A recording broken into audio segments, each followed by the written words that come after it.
Punjabi radio USA ਸੁਣ ਰਹੇ ਸਾਰੇ ਹੀ ਮਾਣਯੋਗ ਅਤੇ ਸਤਿਕਾਰਤ ਸਰੋਤਿਆਂ ਨੂੰ ਪੰਜਾਬੀ ਰੇਡੀਓ USA ਦੀ ਟੀਮ ਅਤੇ ਮੇਰੇ ਰਾਜਕਰਮਵੀਰ ਸਿੰਘ ਵੱਲੋਂ ਆਪ ਜੀ ਨੂੰ ਬਹੁਤ ਪਿਆਰ ਸਤਿਕਾਰ ਸਾਹਿਬ ਦੋਨੋਂ ਅੱਜ ਜੋੜ ਕੇ ਨਿੱਘੀ ਜਿਹੀ ਸਤਿ ਸ੍ਰੀ ਅਕਾਲ ਸਭ ਨੂੰ ਜੀ ਆਇਆਂ ਨੂੰ ਆਖਦੇ ਹਾਂ।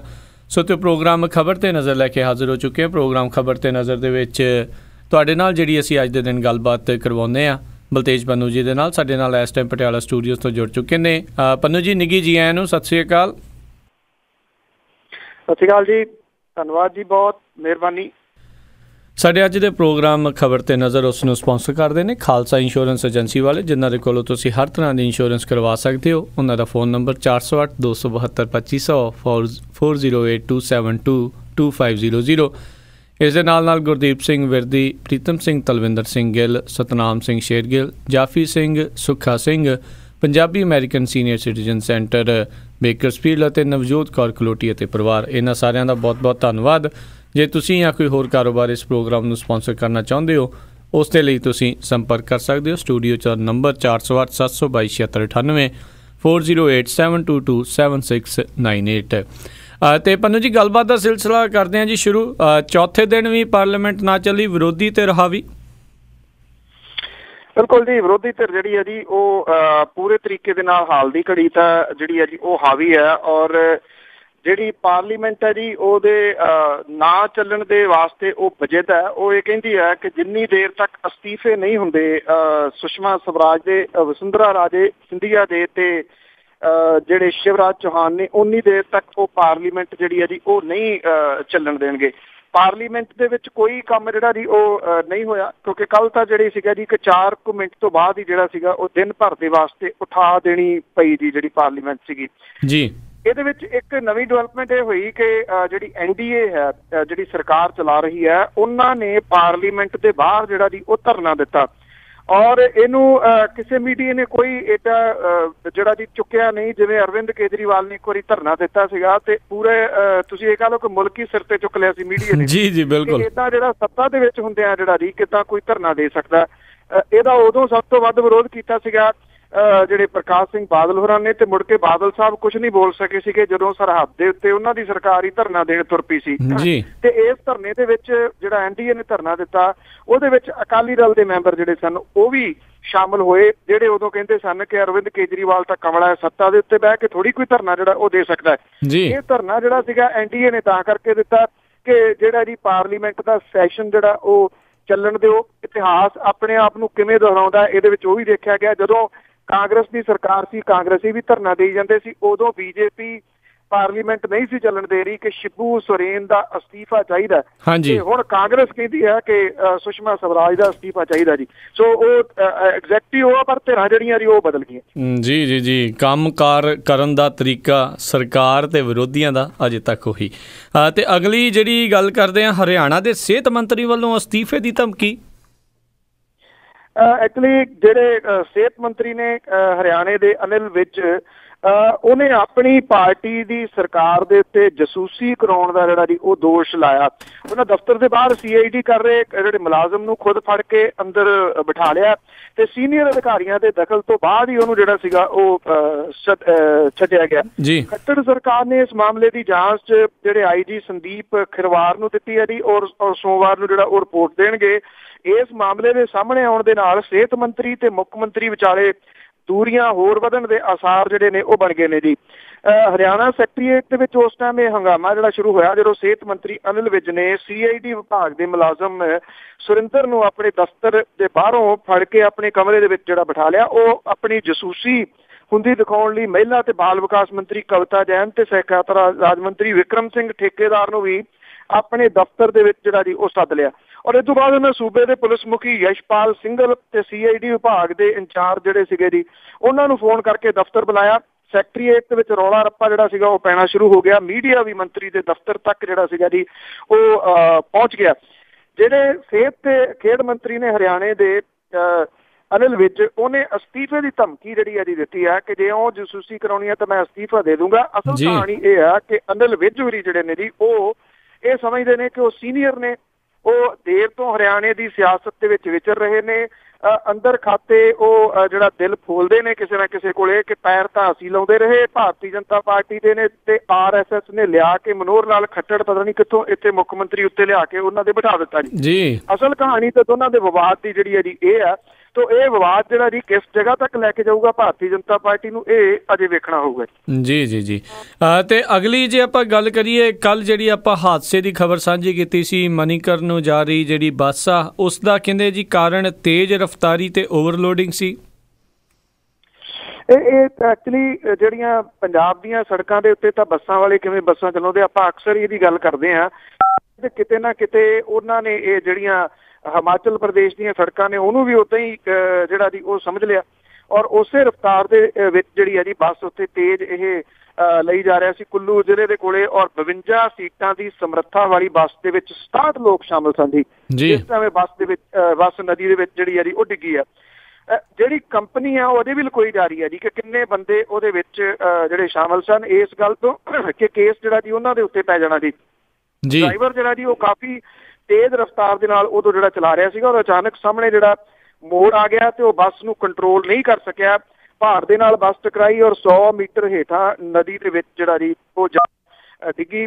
ਬੱਸ ਮਾਲਕ ਤੇ ਡਰਾਈਵਰਾਂ ਦੇ ਖਿਲਾਫ ਜਿਹੜੀ ਨਿਯਮਾਂ ਦੀ ਉਲੰਘਣਾ ਦਾ ਜਿਹੜਾ ਕੇਸ ਹੈ ਉਹ ਦਰਜ ਕਰ ਲਿਆ। ਇੱਥੇ ਜਿਹੜੀ ਵਿੱਚੋਂ ਇੱਕ ਟੈਕਨੀਕਲ ਗੱਲ ਜਿਹੜੀ ਦੇਖਣ ਵਾਲੀ ਉਹ ਇਹ ਹੈ ਜੀ ਕਿ ਬੱਸ ਮਾਲਕ ਤੇ ਡਰਾਈਵਰ ਦੇ ਖਿਲਾਫ ਨਿਯਮਾਂ ਦੀ ਉਲੰਘਣਾ ਦਾ ਕੇਸ ਦਰਜ ਹੋਇਆ, ਜਦੋਂ ਕਿ ਪੰਜਾਬ ਦੇ ਵਿੱਚ ਜਿਹੜੀਆਂ ਵਾਰਦਾਤਾਂ ਵਾਪਰਦੀਆਂ ਨੇ ਇਹੀ ਤਾਂ ਮੰਗ ਇੱਥੇ ਲੋਕਾਂ ਦੀ ਸੀਗੀ ਕਿ ਮਾਲਕਾਂ ਦੇ ਖਿਲਾਫ ਵੀ ਜਿਹੜਾ ਉਹ ਕੇਸ ਦਰਜ ਕੀਤਾ ਜਾਵੇ, ਜਦੋਂ ਕਿ ਇੱਥੇ ਇਹ ਕਿਹਾ ਜਾ ਰਿਹਾ ਸੀ ਪੰਜਾਬ ਦੇ ਵਿੱਚ ਕਿ ਨਿਯਮਾਂ ਦੇ ਮੁਤਾਬਕ ਮਾਲਕ ਉੱਤੇ ਪਰਚਾ ਨਹੀਂ ਦਰਜ ਕੀਤਾ ਜਾ ਸਕਦਾ।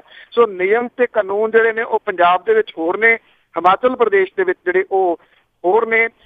ਜਿਹੜੀਆਂ ਡੈੱਡ ਬੋਡੀਜ਼ ਨੇ ਜੀ ਉਹ ਅਜੇ ਵੀ ਸਾਰੀਆਂ ਜਿਹੜੀਆਂ ਉਹ ਲੱਭੀਆਂ ਨਹੀਂ। 35 ਲੋਕ ਜਿਹੜੇ ਅਜੇ ਵੀ ਲਾਪਤਾ ਦੱਸੇ ਜਾਂਦੇ ਨੇ। ਭਾਰੀ ਮੀਂਹਾਂ ਕਰਕੇ ਜਿਹੜੀ ਨਦੀ 'ਤੇ ਬੱਸ ਡਿੱਗੀ ਹੈ ਉਹਦੇ ਵਿੱਚ ਪਾਣੀ ਬੜਾ ਆਇਆ ਹੋਇਆ, ਤੇਜ਼ ਰਫ਼ਤਾਰ ਦੇ ਨਾਲ ਜਿਹੜਾ ਪਾਣੀ ਚੱਲਦਾ, ਜਿਹਦੇ ਕਰਕੇ ਜਿਹੜੀਆਂ ਇਹ ਡੈੱਡ ਬੋਡੀਜ਼ ਨੇ ਉਹਨਾਂ ਨੂੰ ਲੱਭਣ ਦੇ ਵਿੱਚ ਵੱਡੀ ਮੁਸ਼ਕਲ ਜਿਹੜੀ ਹੈ ਨਾ ਜੀ ਉਹ ਪੇਸ਼ ਆ ਰਹੀ ਹੈ। ਠੀਕ ਹੈ, ਧਰਮ ਜਿਹੜਾ ਜੀ ਲੋਕਾਂ ਦੇ ਵਾਸਤੇ ਕਿਸੇ ਦੀ ਵੀ ਨਿੱਜੀ ਹੁੰਦਾ ਜੀ ਚੋਇਸ, ਉਹਦੇ ਉੱਤੇ ਬਹੁਤੀ ਕੋਈ ਟੀਕਾ ਟਿੱਪਣੀ ਤਾਂ ਨਹੀਂ ਕੀਤੀ ਜਾ ਸਕਦੀ, ਪਰ ਭਾਰਤ ਦੇ ਵਿੱਚ ਮੈਕਸੀਮਮ ਲੋਕ ਜਿਹੜੇ ਨੇ ਉਹ ਧਾਰਮਿਕ ਸਥਾਨਾਂ ਤੇ ਜਾਂਦੇ ਮਰਦੇ ਨੇ ਜੀ।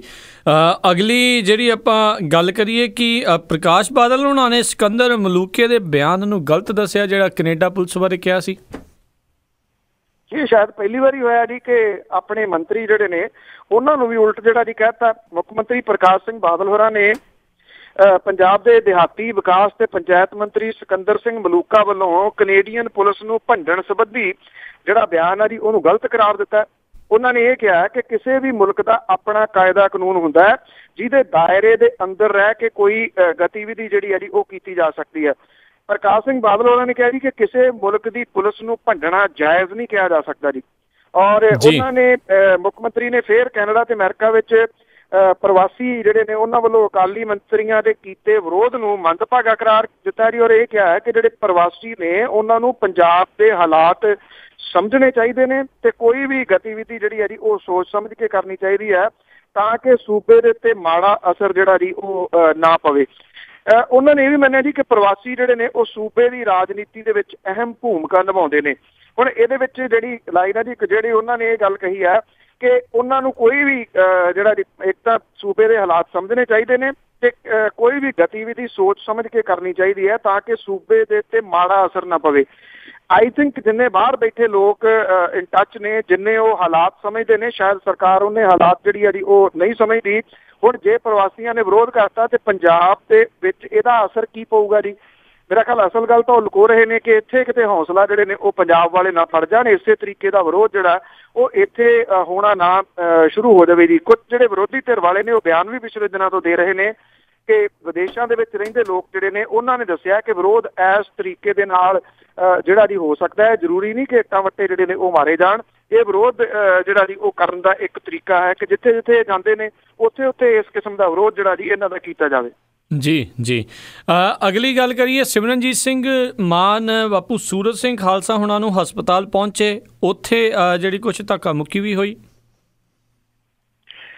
ਇੱਕ ਤਾਂ ਜੀ ਮੁੱਖ ਮੰਤਰੀ ਪ੍ਰਕਾਸ਼ ਸਿੰਘ ਬਾਦਲ ਹੋਰਾਂ ਨੇ ਇਸ ਮਾਮਲੇ ਦੇ ਉੱਤੇ ਸੁਪਰੀਮ ਕੋਰਟ ਤੇ ਜਿਹੜਾ ਤਾਜ਼ਾ ਫੈਸਲਾ ਆ, ਉਹਨਾਂ ਨੇ ਕਿਹਾ ਕਿ ਇਹਨੂੰ ਘੋਖਣ ਤੋਂ ਬਾਅਦ ਕੈਦੀਆਂ ਦੀ ਰਿਹਾਈ ਦਾ ਮਾਮਲਾ ਵਿਚਾਰਿਆ ਜਾ ਸਕਦਾ ਜੀ। ਉਹਨਾਂ ਨੇ ਇਹ ਵੀ ਕਿਹਾ ਜੀ ਕਿ ਉਹ ਲਾਚਾਰ ਨੇ ਇਸ ਮਾਮਲੇ ਦੇ ਉੱਤੇ ਜੀ, ਕਿਉਂਕਿ ਉਹ ਕਹਿੰਦੇ ਕਿ ਸਿਰਫ ਪੰਜਾਬ ਦੀਆਂ ਜੇਲ੍ਹਾਂ ਦੇ ਵਿੱਚ 2 ਇੱਦਾਂ ਦੇ ਕੈਦੀ ਨੇ ਜਿਨ੍ਹਾਂ ਦੀ ਰਿਹਾਈ ਦਾ ਕੇਸ ਕਾਨੂੰਨੀ ਨੁਕਤੇ ਦੇ ਉੱਤੇ ਜਿਹੜਾ ਜੀ ਉਹ ਵਿਚਾਰਿਆ ਜਾ ਸਕਦਾ ਹੈ।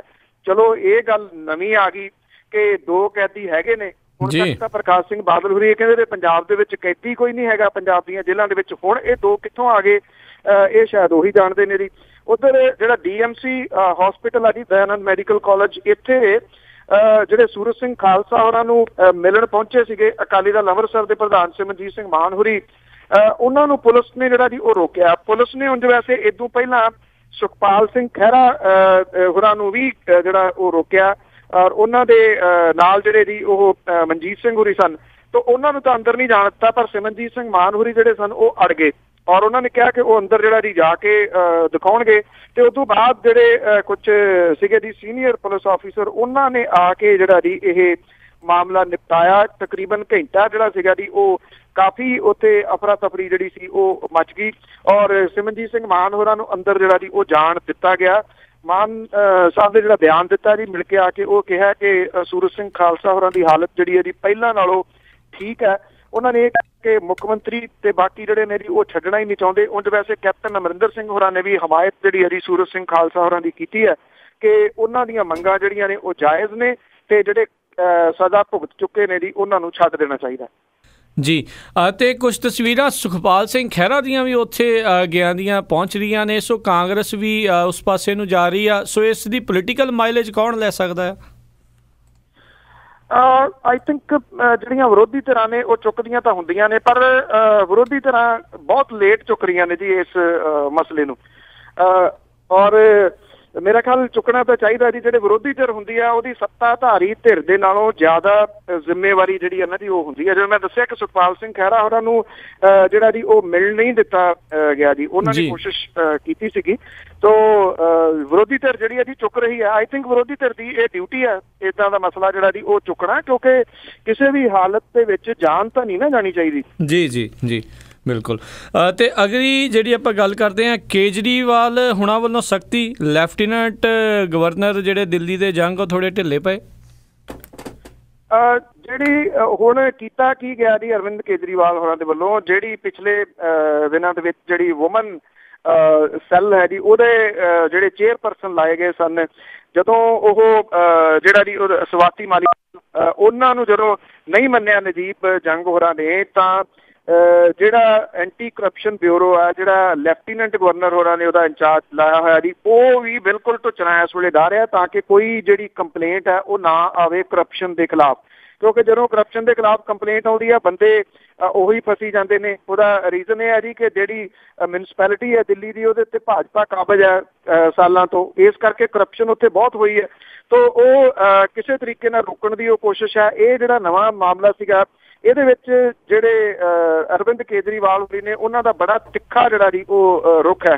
ਔਰ ਇਸ ਵੇਲੇ ਜਿਹੜੀ ਦਿੱਲੀ ਦੀ ਸਰਕਾਰ ਦੀ ਐਡਵਰਟਾਈਜ਼ਮੈਂਟ ਆ ਜੀ ਉਹ ਵੀ ਇੱਕ ਲੜਕੀ ਦੀ ਹੋਈ ਮੌਤ ਨੂੰ ਲੈ ਕੇ ਸਿੱਧਾ ਜਿਹੜਾ ਜੀ ਜੰਗ ਉਹਨਾਂ ਨੇ ਦਿੱਲੀ ਪੁਲਿਸ ਦੇ ਨਾਲ ਤੇ ਨਜੀਬ ਜੰਗ ਹੋਰਾਂ ਦੇ ਨਾਲ ਜਿਹੜੀ ਹੈ ਜੀ ਉਹ ਛੇੜ ਦਿੱਤੀ ਆ। ਇਸ ਨਵੀਂ ਜੰਗ ਤੋਂ ਜੰਗ ਹੋਰੀ ਜਿਹੜੇ ਜੀ ਥੋੜਾ ਜਿਹਾ ਝੁਕੇ ਨੇ। ਉਹਨਾਂ ਨੇ ਇਹ ਗੱਲ ਕਹੀ ਹੈ ਕਿ ਮੈਂ ਮੋਦੀ ਸਰਕਾਰ ਦੀ ਸ਼ਹਿ ਦੇ ਉੱਤੇ ਜਿਹੜਾ ਜੀ ਉਹ ਕੰਮ ਨਹੀਂ ਕਰ ਰਿਹਾ। ਉਹਨਾਂ ਨੇ ਇਹ ਕਿਹਾ ਕਿ ਜੇ ਢੁਕਵੇਂ ਢੰਗ ਦੇ ਨਾਲ ਫਾਈਲ ਜਿਹੜੀ ਉਹ ਭੇਜੀ ਜਾਂਦੀ ਤਾਂ ਉਹ ਇਹਨੂੰ ਉਹ ਪ੍ਰਵਾਨਗੀ ਜਿਹੜੀ ਹੈ ਜੀ ਉਹ ਦੇ ਦੇਣਗੇ। ਉਹਨਾਂ ਨੇ ਇਹ ਕਿਹਾ ਜੀ ਕਿ ਆਪ ਸਰਕਾਰ ਦੀ ਸਫਲਤਾ ਦੇ ਵਾਸਤੇ ਉਹ ਮੁੱਖ ਮੰਤਰੀ ਨੂੰ ਹਰ ਸੰਭਵ ਜਿਹੜਾ ਉਹ ਸਹਿਯੋਗ ਦੇਣ ਦੇ ਵਾਸਤੇ ਤਿਆਰ ਨੇ ਜੀ। ਉੱਧਰ Delhi police commissioner BS Bassi ਜਿਹੜਾ ਜੀ ਉਹ ਇਹ ਕਹਿੰਦਾ ਹੈ ਕਿ ਪੁਲਿਸ ਨੂੰ ਜਿਸ ਦਿਨ ਸਥਾਨਕ ਪੁਲਿਸ ਨੂੰ ਦਿੱਲੀ ਸਰਕਾਰ ਦੇ ਅਧੀਨ ਕਰ ਦਿੱਤਾ ਜਾਊਗਾ ਉਹ ਦਿਨ ਦਿੱਲੀ ਦੇ ਇਤਿਹਾਸ ਦੇ ਵਿੱਚ ਪੁਲਿਸ ਲਈ ਮੰਦਭਾਗਾ ਸਾਬਤ ਹੋਊਗਾ। ਉਹਨਾਂ ਨੇ ਕਿਹਾ ਕਿ ਇਹਦੇ ਨਾਲ ਲੋਕਾਂ ਨੂੰ ਕੋਈ ਫਾਇਦਾ ਨਹੀਂ ਹੋਣ ਵਾਲਾ ਤੇ ਉਹ ਇਸ ਮੰਗ ਦਾ ਵਿਰੋਧ ਜਿਹੜਾ ਜੀ ਉਹ ਕਰਦੇ ਰਹਿਣਗੇ। ਦਿੱਲੀ ਦੇ ਵਿੱਚ ਜਿਹੜਾ ਵਿਰੋਧ ਹੈ ਜੀ ਉਹ ਪੁਲਿਸ, ਨਜੀਬ ਜੰਗ, ਸੈਂਟਰ ਦੀ ਸਰਕਾਰ ਉਹ ਜਿਉਂ ਦਾ ਤਿਉਂ ਜਿਹੜਾ ਜੀ ਉਹ ਚੱਲੀ ਜਾ ਰਿਹਾ ਹੈ। ਜਿਹੜਾ ਕਿ ਨਿਰਸੰਦੇਹ ਦਿੱਲੀ ਦੇ ਵਿੱਚ ਹੋਣ ਵਾਲੇ ਜਿਹੜੇ ਕੰਮ ਨੇ ਉਹਨਾਂ ਦੇ ਵਾਸਤੇ ਸਭ ਤੋਂ ਵੱਡਾ ਜਿਹੜਾ ਜੀ ਉਹ ਅੜਿੱਕਾ ਹੈ, ਕਿਉਂਕਿ ਜਿਹੜੀ ਸੈਂਟਰ ਦੀ BJP ਸਰਕਾਰ ਹੈ ਉਹ ਨਜੀਬ ਜੰਗ ਦੇ ਰਾਹੀਂ ਕਿਸੇ ਵੀ ਹਾਲਤ ਦੇ ਵਿੱਚ ਸਰਕਾਰ ਜਿਹੜੀ ਹੈ ਜੀ ਉਹਨੂੰ ਕੰਮ ਨਹੀਂ ਕਰਨ ਦੇਣਾ ਚਾਹੁੰਦੀ ਔਰ ਢੁੱਚਣਾ ਜਿਹੜੀਆਂ ਜੀ ਉਹ ਨਿਰੰਤਰ ਢਾਹ ਰਹੀ। ਜੀ ਜੀ ਜੀ ਅਗਲੀ ਜਿਹੜੀ ਆਪਾਂ ਗੱਲ ਕਰਦੇ ਹਾਂ, ਕੇਂਦਰੀ ਖੇਤੀ ਮੰਤਰੀ ਦਾ ਜਿਹੜਾ ਵਿਵਾਦਗ੍ਰਸਤ ਬਿਆਨ। ਜੀ ਬਿਲਕੁਲ, ਇਹ ਦੇਖੋ ਤੁਸੀਂ, ਚਾਹੇ ਉਹ ਕੋਈ ਵੀ ਨੇ, ਕਦੀ ਭਾਵੇਂ ਉੱਤੇ ਸਰਕਾਰ ਦੀ ਵੀ ਮਰਜ਼ੀ ਹੋਵੇ ਜੀ, ਇੱਦਾਂ ਦੇ ਕੁਝ ਬਿਆਨ ਜਿਹੜੇ ਪੁੱਠੇ ਸਿੱਧੇ ਉਹ ਦਿੰਦੇ ਰਹਿੰਦੇ ਨੇ ਜੀ। ਲਲਿਤ ਮੋਦੀ ਵਿਅਕਤਮ ਘੁਟਾਲੇ ਦੇ ਵਿੱਚ ਪਹਿਲਾਂ ਹੀ ਮੁਸੀਬਤ ਦੇ ਵਿੱਚ ਫਸੀ ਭਾਰਤੀ ਜਨਤਾ ਪਾਰਟੀ ਤੇ ਇੱਕ ਹੋਰ ਸ਼ਰਮਨਾਕ ਸਥਿਤੀ ਜਿਹੜੀ ਹੈ ਜੀ ਉਹ ਪੈਦਾ ਹੋ ਗਈ ਹੈ। ਖੇਤੀ ਮੰਤਰੀ, ਕੇਂਦਰੀ ਖੇਤੀ ਮੰਤਰੀ ਹੈ ਰਾਧਾ ਮੋਹਨ, ਉਹਨੇ ਕਿਸਾਨਾਂ ਦੀਆਂ ਖੁਦਕੁਸ਼ੀਆਂ ਦੇ ਬਾਰੇ ਇੱਕ ਬੜਾ ਕੰਟਰੋਵਰਸ਼ੀਅਲ ਬਿਆਨ ਦੇ ਦਿੱਤਾ। ਉਹਨਾਂ ਨੇ ਕਿਹਾ ਕਿ ਕਿਸਾਨ ਜਿਹੜੇ ਨੇ ਉਹ ਪ੍ਰੇਮ ਸੰਬੰਧਾਂ ਤੇ ਨਮਰਦੀ ਕਰਕੇ ਖੁਦਕੁਸ਼ੀਆਂ ਜਿਹੜੀਆਂ ਜੀ ਉਹ ਕਰ ਰਹੇ ਨੇ। ਇਹ ਰਾਜ ਸਭਾ ਦੇ ਵਿੱਚ ਕਿਸਾਨਾਂ ਦੀਆਂ ਖੁਦਕੁਸ਼ੀਆਂ ਦੇ ਬਾਰੇ ਇੱਕ ਸਵਾਲ ਦੇ ਜਵਾਬ ਦੇ ਵਿੱਚ ਰਾਧਾ ਮੋਹਨ ਨੇ ਜਿਹੜੀ ਹੈ ਜੀ ਇਹ ਗੱਲ ਕਹੀ ਹੈ। ਔਰ ਹੁਣ ਤੱਕ ਜਿਹੜਾ ਜੀ ਇੱਕ ਸਾਲ ਦੇ ਵਿੱਚ 1400 ਕਿਸਾਨ ਖੁਦਕੁਸ਼ੀਆਂ ਕਰ ਚੁੱਕੇ ਨੇ। ਖੇਤੀ ਮੰਤਰੀ ਰਾਧਾ ਮੋਹਨ ਨੇ ਰਾਜ ਸਭਾ ਦੇ ਵਿੱਚ ਆਪਣੇ ਲਿਖਤੀ ਜਵਾਬ ਦੇ ਵਿੱਚ ਜਿਹੜਾ ਜੀ, ਕਿਉਂਕਿ ਕਾਰਵਾਈ ਤਾਂ ਚੱਲੀ ਨਹੀਂ, ਜਿਹੜਾ ਲਿਖਤੀ ਪਾਇਆ ਸੀ ਉਹਦੇ ਜਵਾਬ ਦੇ ਵਿੱਚ ਜਿਹੜੀ ਇਹ ਕਿਹਾ ਕਿ ਨੈਸ਼ਨਲ ਕ੍ਰਾਈਮ ਰਿਕਾਰਡ ਬਿਊਰੋ ਦੀ ਰਿਪੋਰਟ ਦੇ ਅਨੁਸਾਰ ਕਿਸਾਨਾਂ ਦੀਆਂ ਖੁਦਕੁਸ਼ੀਆਂ ਦਾ ਕਾਰਨ ਉਹਨਾਂ ਦੀ ਪਰਿਵਾਰਕ ਸਮੱਸਿਆ, ਬਿਮਾਰੀ, ਦਵਾਈ, ਕਾਜ, ਪ੍ਰੇਮ ਸੰਬੰਧ ਤੇ ਨਾਮਰਦੀ ਹੈ, ਜਿਹਦੇ ਕਰਕੇ ਬਹੁਤੇ ਕਿਸਾਨਾਂ ਨੇ ਜਿਹੜੀ ਹੈ ਜੀ ਉਹ ਖੁਦਕੁਸ਼ੀ ਕੀਤੀ ਹੈ। ਨਾਲ ਹੀ ਉਹਨਾਂ ਨੇ ਕਰਜ਼ੇ ਨੂੰ ਵੀ ਖੁਦਕੁਸ਼ੀ ਦਾ ਇੱਕ ਕਾਰਨ ਮੰਨਿਆ। ਵਿਰੋਧੀ ਪਾਰਟੀਆਂ ਜਿਹੜੀਆਂ ਨੇ ਉਹਨਾਂ ਨੇ ਖੇਤੀਬਾੜੀ ਮੰਤਰੀ ਦੇ ਬਿਆਨ ਦਾ ਤਿੱਖਾ ਵਿਰੋਧ ਜਿਹੜਾ ਜੀ ਉਹ ਕੀਤਾ। ਰਾਹੁਲ ਗਾਂਧੀ ਨੇ ਖੇਤੀ ਮੰਤਰੀ ਦੇ ਬਿਆਨ ਤੇ ਕਿਹਾ ਕਿ ਪ੍ਰਧਾਨ ਮੰਤਰੀ ਨੂੰ ਚਾਹੀਦਾ ਹੈ ਕਿ ਉਹਨਾਂ ਦੇ ਮੰਤਰੀ ਕਿਸਾਨਾਂ ਦੇ ਘਰਾਂ ਦੇ ਵਿੱਚ ਜਾਣ, ਉੱਥੇ ਜਾ ਕੇ ਰਹਿਣ, ਤੇ ਫਿਰ ਉਹਨਾਂ ਨੂੰ ਪਤਾ ਲੱਗੇ ਜੀ ਕਿ ਇਹ ਖੁਦਕੁਸ਼ੀਆਂ ਜਿਹੜੀਆਂ ਨਮਰਦੀ ਕਰਕੇ ਹੋ ਰਹੀਆਂ ਨੇ ਜਾਂ ਉਹਨਾਂ ਦੇ ਸਿਰ ਚੜਿਆ ਕਰਜ਼ਾ ਤੇ ਮੁਸੀਬਤਾਂ ਨੇ ਜਿਹਦੇ ਕਰਕੇ ਉਹ ਖੁਦਕੁਸ਼ੀਆਂ ਕਰ ਰਹੇ ਨੇ। ਜੀ ਜੀ ਜੀ ਇੱਦਾਂ ਦੀ ਪਤਾ ਨਹੀਂ ਇਹਨਾਂ ਨੇ ਕਿਹੜੀ ਲੈਬੋਰਟਰੀ ਦੇ ਵਿੱਚ ਜਾ ਕੇ ਸਾਰੇ ਕਿਸਾਨਾਂ ਨੂੰ ਇੱਕੋ ਚੀਜ਼ ਦੇ ਵਿੱਚ ਨੱਪ ਲਿਆ। ਅਗਲੀ ਜਿਹੜੀ ਆਪਾਂ ਗੱਲ ਕਰਦੇ ਹਾਂ, ਮੁਹੰਮਦ ਸਦੀਕ ਹੁਣਾਂ ਦੀ ਜਿਹੜੀ ਆ ਮੈਂਬਰੀ ਆ ਬਰਕਰਾਰ ਰਹੂਗੀ। ਜੀ ਮੁਹੰਮਦ ਸਦੀਕ ਹੋਰਾਂ ਨੇ ਜਿੱਥੇ ਪੰਜਾਬ ਹਰਿਆਣਾ ਹਾਈ ਕੋਰਟ ਨੇ ਉਹਨਾਂ ਨੂੰ ਬਰਤਰਫ ਜਿਹੜਾ ਕਰ ਦਿੱਤਾ ਸੀਗਾ ਜੀ ਵਿਧਾਨ ਸਭਾ ਤੋਂ, ਉਹ ਸੁਪਰੀਮ ਕੋਰਟ ਤੱਕ ਗਏ ਸਨ। ਸੁਪਰੀਮ ਕੋਰਟ ਨੇ ਆਪਣੇ ਫੈਸਲੇ ਦੇ ਵਿੱਚ ਉਹਨਾਂ ਦੀ ਜਿਹੜੀ ਮੈਂਬਰੀ ਆ ਜੀ ਉਹਨੂੰ ਬਰਕਰਾਰ ਜਿਹੜਾ ਜੀ ਉਹ ਰੱਖਿਆ। ਮੁਹੰਮਦ ਸਦੀਕ ਹੋਰਾਂ ਦੇ ਵੱਲੋਂ ਜਿਹੜੇ ਸਨ ਕਾਂਗਰਸੀ ਆਗੂ ਤੇ ਵਕੀਲ ਕਪਿਲ ਸਿੱਬਲ ਹੋਰੀ ਜਿਹੜੇ ਉਹ ਪੇਸ਼ ਹੋਏ, ਔਰ ਜਿਹੜੇ ਭਦੌੜ ਤੋਂ ਚੋਣ ਲੜੇ ਸਨ ਦਰਬਾਰਾ ਸਿੰਘ ਗੁਰੂ, ਉਹਨਾਂ ਦੇ ਜਿਹੜੇ ਵਕੀਲ ਨੇ ਉਹ ਭਾਰਤੀ ਜਨਤਾ ਪਾਰਟੀ ਦੇ ਆਗੂ ਉਹ ਪੇਸ਼ ਹੋਏ। ਔਰ ਉਹਨਾਂ ਨੇ ਜਿਹੜੀ ਸੁਪਰੀਮ ਕੋਰਟ ਆ ਜੀ ਉਹਨੇ ਇਹ ਮੈਂਬਰੀ ਜਿਹੜੀ ਆ ਜੀ ਇਹਨੂੰ ਬਰਤਰਫ ਕਰਨ ਤੋਂ ਨਾ ਕਰਤੀ ਹੈ। 6 ਮਹੀਨੇ ਦੇ ਵਿੱਚ ਉਹਨਾਂ ਨੇ ਕਿਹਾ ਕਿ ਇਹਦਾ ਫੈਸਲਾ ਜਿਹੜਾ ਜੀ ਉਹ ਕੀਤਾ ਜਾਊਗਾ।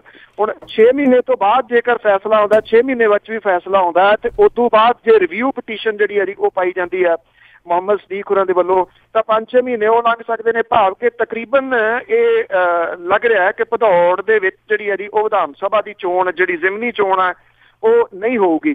ਸੁਪਰੀਮ ਕੋਰਟ ਦੇ ਇਸ ਫੈਸਲੇ ਦੇ ਵਿੱਚ ਉਹਨਾਂ ਨੇ ਇੱਕ ਜਿਹੜਾ ਪੁਆਇੰਟ ਇਹਦੇ ਵਿੱਚ ਹੋਰ ਰੱਖਿਆ ਹੈ ਕਿ ਮੁਹੰਮਦ ਸਦੀਕ ਹੋਰੀ ਵਿਧਾਨ ਸਭਾ ਦੇ ਵਿੱਚ ਜਾ ਸਕਦੇ ਨੇ, ਉੱਥੇ ਉਹਨਾਂ ਦੀ ਹਾਜ਼ਰੀ ਲੱਗੂਗੀ, ਉਹ ਸਵਾਲ ਪੁੱਛ ਸਕਦੇ ਨੇ, ਬਹਿਸ ਦੇ ਵਿੱਚ ਹਿੱਸਾ ਲੈ ਸਕਦੇ ਨੇ, ਪਰ ਜੇ ਕਿਸੇ ਮਸਲੇ ਦੇ ਉੱਤੇ ਵੋਟਿੰਗ ਆਉਂਦੀ ਹੈ ਤਾਂ ਮੁਹੰਮਦ ਸਦੀਕ ਹੋਰੀ ਉਸ ਵੋਟਿੰਗ ਦੇ ਵਿੱਚ ਜਿਹੜਾ ਜੀ ਉਹ ਹਿੱਸਾ ਨਹੀਂ ਲੈ ਸਕਣਗੇ। ਜੀ ਜੀ ਜੀ ਅਗਲੀ ਜਿਹੜੀ ਗੱਲ ਕਰਦੇ ਹਾਂ, ਬਾਕਸਰ ਵਿਜੇਂਦਰ, ਉਹਨਾਂ ਦੇ ਉੱਤੇ ਅਦਾਲਤ ਨੇ ਸ਼ਿਕੰਜਾ ਕੱਸਿਆ।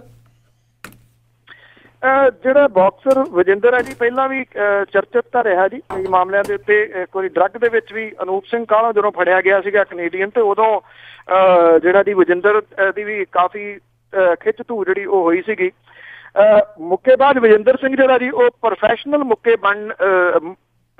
ਮੁੱਕੇਬਾਜ਼ ਬਣਨ ਸੰਬੰਧੀ ਜਿਹੜੀਆਂ ਖਬਰਾਂ ਸੀਗੀਆਂ ਜੀ ਉਹਦਾ ਆਪੇ ਹੀ ਨੋਟਿਸ ਲੈਂਦਿਆਂ ਹੋਇਆ ਪੰਜਾਬ ਤੇ ਹਰਿਆਣਾ ਹਾਈ ਕੋਰਟ ਨੇ ਇਸ ਮੁੱਕੇਬਾਜ਼ ਨੂੰ ਨੋਟਿਸ ਜਾਰੀ ਕਰਕੇ 20 ਅਗਸਤ ਤੱਕ ਜਵਾਬ ਦਾਖਲ ਕਰਨ ਦਾ ਹੁਕਮ ਜਿਹੜਾ ਜੀ ਉਹ ਦਿੱਤਾ।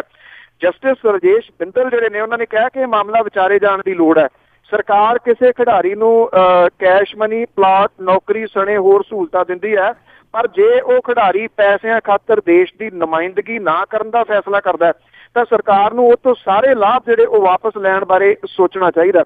ਉਹਨੇ ਇਹ ਕਿਹਾ ਕਿ ਇਸ ਸੰਬੰਧੀ ਨੀਤੀ ਬਣਾਉਣ ਦੀ ਲੋੜ ਹੈ। ਵਿਜੇਂਦਰ ਨੂੰ ਕਰੜੇ ਹੱਥੀ ਲੈਂਦਿਆਂ ਜਸਟਿਸ ਬਿੰਦਲ ਨੇ ਕਿਹਾ ਕਿ ਦੇਸ਼ ਹਮੇਸ਼ਾ ਨਿੱਜੀ ਹਿੱਤਾਂ ਤੋਂ ਉੱਤੇ ਹੁੰਦਾ, ਪਰ ਵਿਜੇਂਦਰ ਦੇ ਕੇਸ ਦੇ ਵਿੱਚ ਇਹ ਬਿਲਕੁਲ ਉਲਟਾ ਹੈ। ਵਿਜੇਂਦਰ ਨੇ ਮੁਲਕ ਦੇ ਖਰਚੇ ਤੇ ਆਪਣੇ ਆਪ ਨੂੰ ਬਣਾਇਆ। ਜਦੋਂ ਹੁਣ ਮੈਡਲ ਜਿੱਤਣ ਦਾ ਵੇਲਾ ਆਇਆ ਤਾਂ ਉਹ ਪੈਸੇ ਦੇ ਵਾਸਤੇ ਪੇਸ਼ੇਵਰ ਮੁੱਕੇਬਾਜ਼ ਜਿਹੜਾ ਜੀ ਉਹ ਬਣ ਗਿਆ ਜੀ। ਉਹਨਾਂ ਨੇ ਇਹਨੂੰ ਮਾੜਾ ਰੁਝਾਨ ਜਿਹੜਾ ਜੀ ਉਹ ਕਰਾਰ ਦਿੱਤਾ। ਮੈਂ ਦੱਸਦਾ ਕਿ ਇਹਦੇ ਸੰਬੰਧੀ ਪਹਿਲਾਂ ਵੀ ਹਰਿਆਣੇ ਦੇ ਜਿਹੜੇ ਖੇਡ ਮੰਤਰੀ ਨੇ ਉਹਨਾਂ ਨੇ ਵੀ ਨਾਰਾਜ਼ਗੀ ਜਿਹੜੀ ਉਹ ਜਤਾਈ ਸੀਗੀ। ਵਿਜੇਂਦਰ ਨੇ ਅਸਲ 'ਚ ਪਿਛਲੇ ਦਿਨੀ ਇਹ ਕਿਹਾ ਸੀਗਾ ਕਿ ਉਹ ਮੁਲਕ ਦੇ ਵਾਸਤੇ ਹੁਣ ਨਹੀਂ ਖੇਡੂਗਾ, ਉਹ ਪ੍ਰੋਫੈਸ਼ਨਲ ਬਾਕਸਿੰਗ ਜਿਹੜੀ ਆ ਜੀ ਉਹ ਕਰੂਗਾ। ਉਹਦੇ ਸਾਈਨ ਜਿਹੜੇ ਨੇ ਇੱਕ ਜਿਹੜੀ ਕੰਪਨੀ ਆ ਉਹਦੇ ਨਾਲ ਹੋ ਗਏ ਨੇ। ਵਿਜੇਂਦਰ ਜਿਹੜਾ ਜੀ ਉਹਨੂੰ ਖੇਡ ਦੀ ਵਜ੍ਹਾ ਕਰਕੇ DSP ਦਾ ਅਹੁਦਾ ਜਿਹੜਾ ਜੀ ਹਰਿਆਣੇ ਦੀ ਪੁਲਿਸ ਦੇ ਵਿੱਚ ਮਿਲਿਆ ਹੋਇਆ। ਪਿਛਲੇ ਦਿਨ ਉਹ ਇਸ ਗੱਲ ਨੂੰ ਲੈ ਕੇ ਵੀ ਚਰਚਿਤ ਸੀਗਾ ਕਿ ਉਹਨਾਂ ਬਿਨਾਂ ਛੁੱਟੀ ਲਏ ਤੋਂ ਇੱਕ ਕੋਈ ਫਿਲਮ ਆ ਰਹੀ ਹੈ ਜੀ ਸ਼ੁਗਲੀ, ਉਹਦੇ ਵਿੱਚ ਉਹ ਪਾਰਟ ਕਰ ਰਿਹਾ। ਉਹਨੇ ਬਿਨਾਂ ਛੁੱਟੀ ਲਏ ਤੋਂ ਨਿਰੰਤਰ ਇਹਦੀ ਸ਼ੂਟਿੰਗ ਦੇ ਵਿੱਚ ਜਿਹੜਾ ਸੀਗਾ ਉਹ ਹਿੱਸਾ ਲਿਆ ਸੀਗਾ ਜੀ। ਸਮੇਂ ਜਿਹੜੇ ਇਹ ਗੱਲ ਤਾਂ ਸਹੀ ਹੈ ਅਦਾਲਤ ਦੀ ਕਿ ਵਿਜੇਂਦਰ ਜੇ ਅੱਜ ਇੱਥੇ ਪਹੁੰਚਿਆ ਤਾਂ ਇਹਦੇ ਪਿੱਛੇ ਜਿਹੜਾ ਜੀ ਉਹ ਸੂਬੇ ਦੀ ਖਾਸ ਤੌਰ ਦੇ ਉੱਤੇ ਬੜੀ ਵੱਡੀ ਉਹਨੂੰ ਦੇਣ ਹੈ ਕਿ ਉਹਨੂੰ ਏਡੀ ਵੱਡੀ ਨੌਕਰੀ ਦਿੱਤੀ, ਉਹਨੂੰ ਹਰ ਸਹੂਲਤ ਜਿਹੜੀ ਸੀ ਉਹ ਦਿੱਤੀ। ਹੁਣ ਜਦੋਂ ਉਹਦੀ ਪਛਾਣ ਬਣ ਗਈ ਤੇ ਕਹਿੰਦਾ ਮੈਂ ਮੁਲਕ ਦੇ ਵਾਸਤੇ ਨਹੀਂ ਖੇਡਣਾ, ਮੈਂ ਤਾਂ ਪ੍ਰੋਫੈਸ਼ਨਲ ਬਾਕਸਿੰਗ ਜਿਹੜੀ ਇਹਦੀ ਕਰਨੀ ਕਿਉਂਕਿ ਉਧਰ ਪੈਸੇ ਜ਼ਿਆਦਾ ਮਿਲਦੇ ਨੇ। ਜੀ ਜੀ ਬਿਲਕੁਲ ਜੀ, ਲਾਲਚ ਜਿਹੜਾ ਜੀ ਇਹੋ ਜਿਹੇ ਨੂੰ ਜਿਹੜਾ ਜੀ ਮਾਰ ਜਾਂਦਾ ਆ। ਤਾਂ ਸਰੋਤਿਓ ਇਹ ਸੀਗੀਆਂ ਸਾਡੀਆਂ ਅੱਜ ਦੀਆਂ ਕੁਝ ਖਬਰਾਂ ਜਿਨ੍ਹਾਂ ਬਾਰੇ ਸਾਨੂੰ ਜਾਣਕਾਰੀ ਦੇ ਰਹੇ ਸੀਗੇ ਬਲਤੇਜ ਪੰਨੂ ਜੀ। ਤੇ ਪੰਨੂ ਜੀ ਜਾਣ ਤੋਂ ਪਹਿਲਾਂ ਅੱਜਨਾਮਾ ਕਿ ਤੁਰ ਪਈ ਅੰਤ ਨੂੰ ਬੀਬੀ ਨਵਜੋਤ ਸਿੱਧੂ, ਜਿੱਥੇ ਜਾਏ ਬਾਦਲ ਉਹ ਵੀ ਖੜੀ ਹੁੰਦੀ ਜੀ। ਤੁਰ ਪਈ ਅੰਤ ਨੂੰ ਬੀਬੀ ਨਵਜੋਤ ਸਿੱਧੂ, ਜਿੱਥੇ ਜਾਏ ਬਾਦਲ ਉਹ ਵੀ ਖੜੀ ਹੁੰਦੀ। ਸੰਗਤ ਦਰਸ਼ਨ ਦੀ ਪਾਲ ਵਿੱਚ ਜਾ ਲੱਗੇ, ਲਿਸਟ ਮੰਗਾਂ ਦੀ ਹੱਥ ਵਿੱਚ ਫੜੀ ਹੁੰਦੀ। ਨਿੱਕੇ ਨੁਕਤਿਆਂ ਨਾਲ ਤਾਂ ਸ਼ੁਰੂ ਕਰਦੀ, ਗੱਲ ਗੱਲ ਦੇ ਉੱਤੇ ਫਿਰ ਅੜੀ ਹੁੰਦੀ। ਅੰਬਰਸਰ ਵੱਲ ਆਉਂਦਿਆਂ ਘੇਰ ਲੈਂਦੀ, ਹਾਸੋ ਹੀਣੀ ਦੀ ਹਾਲਤ ਹੈ ਬੜੀ ਹੁੰਦੀ। ਡੜਿਆ ਬੈਠਾ ਮੁੰਬਈ ਵਿੱਚ ਆਪ ਮੀਆਂ, ਆਰੇ ਬੀਬੀ ਨੂੰ ਜਾਪਦਾ ਲਾ ਗਿਆ ਜੀ। ਡੜਿਆ ਬੈਠਾ ਮੁੰਬਈ ਵਿੱਚ ਆਪ ਮੀਆਂ, ਆਰੇ ਬੀਬੀ ਨੂੰ ਜਾਪਦਾ ਲਾ ਗਿਆ ਈ। ਧੁੱਕਦੀ ਧੂਣੀ ਇਹ ਮੱਠੀ ਨਾ ਪੈਣ ਦੇਵੀਂ, ਭੇੜ ਭਿੜਨ ਦੀ ਜਾਚ ਸਿਖਾ ਗਿਆ ਜੀ। ਜੀ ਬਹੁਤ ਬਹੁਤ ਧੰਨਵਾਦ ਬਲਤੇਜ ਪੰਨੂ ਜੀ, ਤੁਸੀਂ ਸਾਡੇ ਨਾਲ ਜੁੜੇ, ਇਹਨਾਂ ਖਬਰਾਂ ਬਾਰੇ ਸਾਨੂੰ ਇਹ ਜਾਣਕਾਰੀ ਦਿੱਤੀ। ਅਗਲੇ ਬੁਲੇਟਿਨ ਤੱਕ ਲਈ ਤੁਹਾਡਾ ਬਹੁਤ ਬਹੁਤ ਧੰਨਵਾਦ, ਮਿਹਰਬਾਨੀ, ਸਤਿ ਸ੍ਰੀ ਅਕਾਲ। ਬੜੀ ਮਿਹਰਬਾਨੀ ਜੀ, ਧੰਨਵਾਦ ਜੀ, ਸਤਿ ਸ੍ਰੀ ਅਕਾਲ। ਤੇ ਸਰੋਤਿਓ ਇੱਥੇ ਹੀ ਜਿਹੜਾ ਹੁਣ ਅੱਜ ਦਾ ਪ੍ਰੋਗਰਾਮ ਸਮਾਪਤ ਹੁੰਦਾ ਹੈ। ਹੁਣ ਮੈਨੂੰ ਰਾਜਕਨਵੀਰ ਸਿੰਘ ਨੂੰ ਵੀ ਇਜਾਜ਼ਤ ਦਿਓ। ਮੇਰੇ ਵੱਲੋਂ ਵੀ ਆਪ ਸਭ ਨੂੰ ਬਹੁਤ ਪਿਆਰ ਸਤਿਕਾਰ ਸਹਿਤ ਦੋਨੋਂ ਜੋੜ ਕੇ ਨਿੱਘੀ ਜਿਹੀ ਸਤਿ ਸ੍ਰੀ ਅਕਾਲ। ਜਿਉਂਦੇ ਵਾਸਤੇ ਰਹੋ, ਹੱਸਦੇ ਖੇਲਦੇ ਰਹੋ ਤੇ ਸੁਣਦੇ ਰਹੋ ਪੰਜਾਬੀ ਰੇਡੀਓ USA।